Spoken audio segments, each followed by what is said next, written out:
Your music is a promise of a beautiful world that we will enter in if we follow you. And could you please describe that amazing world of goodness, of happiness, of color, dance, and love that is the world of your music? Well, I think it's very simple, really. That I think if people respect each other and don't try to play power games with each other, and they don't try to be better than everybody else, and they have respect for everybody that they love and not other people around them, that I think that makes for like a very happy life, really. I don't like people who play games all the time. I think it's wasted energy and just a waste of life, really, for everyone involved. Your music is influenced by pop music, soul, funk, and jazz, but the bottom line is dance. Why do you feel that dance is so important for us?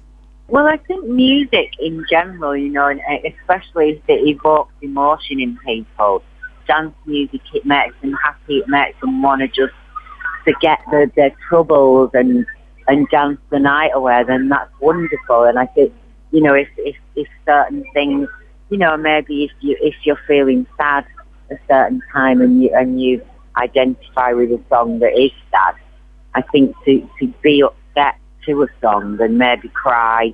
A lot of people say, "Oh, what are you doing that to yourself for?" But I think it's a very healthy thing. I think it's a really healthy thing to let things out, to let emotions out.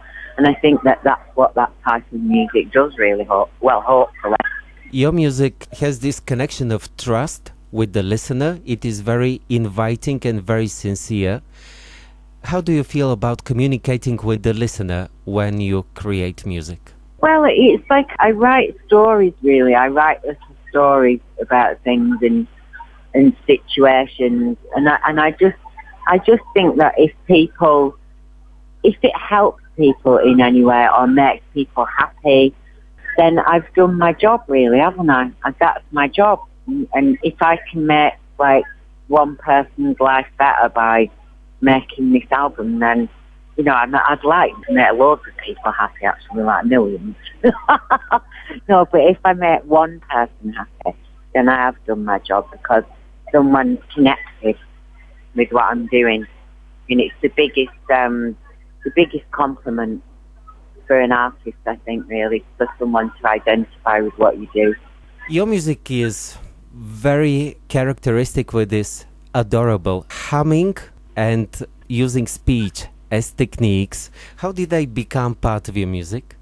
I don't know. I just do that when I think it needs it, and if I feel that lends itself to a song, then I'll do it. I sometimes think I might do a song with lots of whistling on it or things like that. Because whatever helps the song, that's it, really. How do you feel, you personally, how do you feel music? And has it ever happened to you that a song or a melody leaves you simply breathless? I think, yeah, oh God, obviously, I think, like quite a while ago, Lauryn Hill's album, The Miseducation of Lauryn Hill, I couldn't stop listening to it, and I just thought, this woman is incredible, and it's like, she said some quite racist things, but I don't really care, because she's just ultra talented, and I don't think she has the right to say things like that, but I still want to listen to her music, even though she says things like that, because she's bloody brilliant. And Adele, I think, is incredible. Amy Winehouse was such a tragedy that she died. That album was just a work of genius, I think, absolute genius. And John Newman stuff I really love.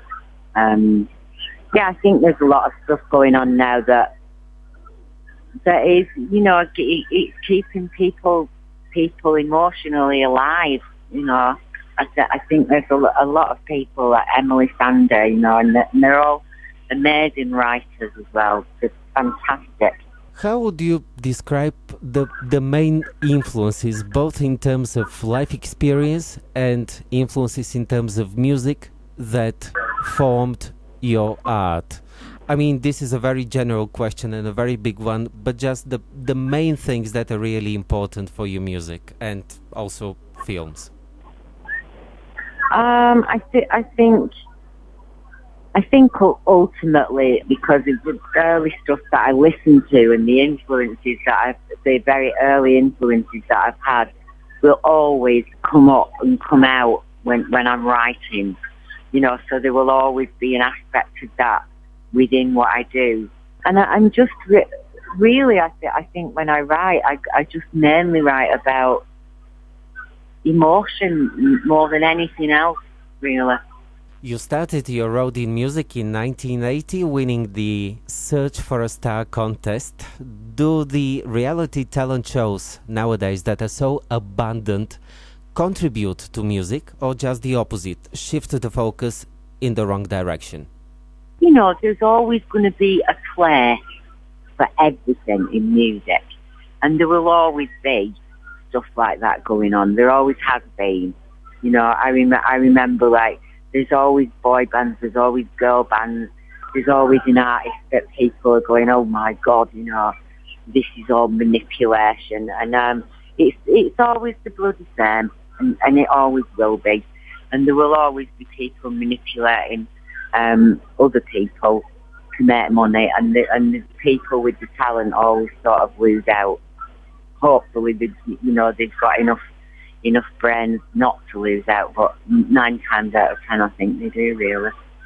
So I suppose there's always that side of it, and then there's always like the other side where people actually do write their own material, and they're very, they're proud of themselves and what they do, and they want to do it on their own, and they sort of won't be told what to do and what to wear and what to sing. Because, why do you get into it in the first place if you just want everybody to just, like, boss you around and tell you what to do? You might as well just go back to school and put your school uniform on. You're not going to get paid either, are you?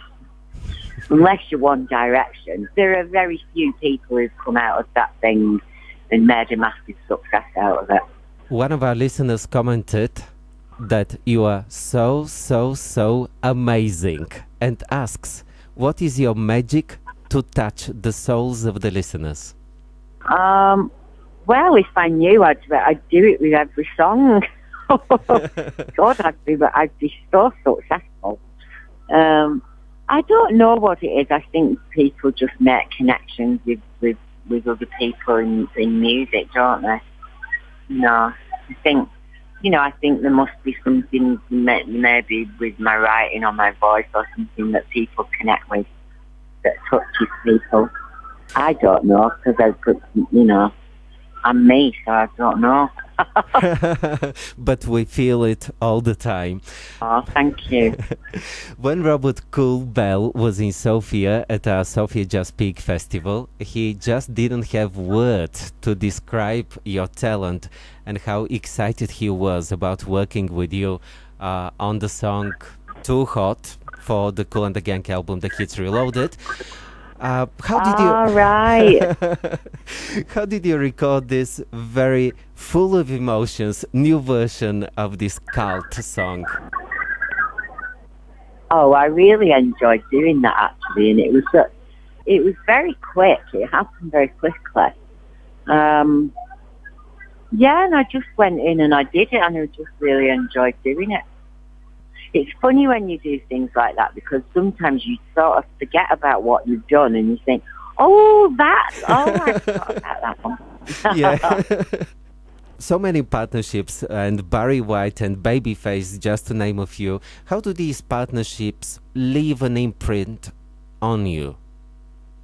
Well, I suppose they do leave an imprint of sorts, because it's really lovely to work with other really talented people, and it was really nice to meet those people. Like Babyface was lovely, he was gorgeous. And Barry White was just like beyond the pale, beyond the realms. It was incredible, man. When we first met, we met quite a few times, and we made friends and everything. And but the first time that I met him was in a club in LA, and we filmed all around the world together. And I just remember we spent about 4 or 5 hours together, and we laughed from the minute we got together to the minute we left each other. And it was just gorgeous. It was just lovely. It's a real shame that he died. It's like a real loss. It is such a big loss. Jazz music for you. The film Swing, your latest album, Seven, the Ronnie Scott film concert. Do you plan on exploring jazz music more intensively in the future?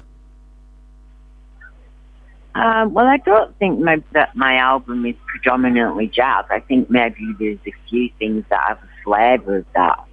Like Why maybe is quite jazz oriented, but I like all sorts of music that has soul. I never know what I'm going to do. I just like let things happen to me and hope for the best. And it always turns up this way. We're speaking just 2 days ahead of your birthday. How do you feel? Yeah, I keep forgetting it's my birthday. I rather would. How do you feel about time? People are so much afraid of time passing. What is your concept of time? How do you feel time? It doesn't really bother me, to be quite honest, time. I mean, what's the point in worrying about it? Because it's ticking away anyway, so it's not going to be going back, is it? It's just going forward. So we should go forwards with it. We can't all stand still. We've got to go forward. And the concert in Sofia, it's coming up. What is the program that we'll be listening to? And could you please describe the whole show in a couple of words? It's all about the music. We've got an amazing, amazing band.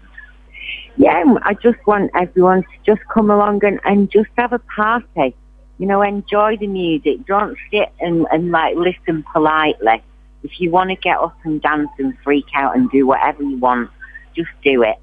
And if the security men are horrible, then I'll give them a good slap. And finally, returning to one of your first hits, All Around the World, my last question is, what would you like to happen all around the world today? Oh, well, I wish that people would just stop fighting for no reason whatsoever. It's bloody ridiculous. And I think, the sooner that we stop complete mental idiots from running the world, then it might be a much better place, really. I can't believe how these maniacs get into power and how many people actually believe what they're saying. It's unbelievable. Anyway, I'm going to get off the soapbox.